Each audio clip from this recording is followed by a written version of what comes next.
అతను ఆ అచ్యుత దేవరాయలు చనిపోవడం జరిగింది. ఈ అచ్యుత దేవరాయలు చనిపోయిన తర్వాత అతని యొక్క అల్లుడు అలియ దేవరాయలని అతను పరిపాలనలోకి వచ్చాడు. ఈ అలియ దేవరాయల పరిపాలన కాలంలో విరూపన్నకి ఎవరైతే శత్రువులు ఉంటారో వాళ్ళందరూ కూడాను విరూపన్న అనవసరంగా డబ్బులన్నీ వేస్ట్ చేశాడు, ఖజానా మొత్తం వృథా చేశాడని చెప్పేసి చాడీలు చెప్పారంట. ఈ అలియ దేవరాయలకు చెప్పగానే ఈ చాడీలు ఇవన్నీ నిజమా కాదా అని విచారణ జరపకుండానే అతన్ని ఆ విరూపన్నని 2 కళ్ళని తీసేసి శిక్షించమని ఆదేశించాడంట.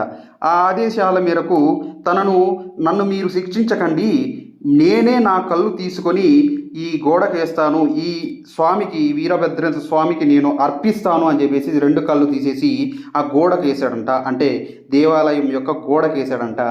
ఆ యొక్క చారలు ఇంకా కనపడుతున్నాయి. ఆ చారలు కూడా మొత్తం అన్ని చూపిస్తాను. ఇక్కడ లోపలికి కెమెరా అలౌ లేదండి. ఇక్కడ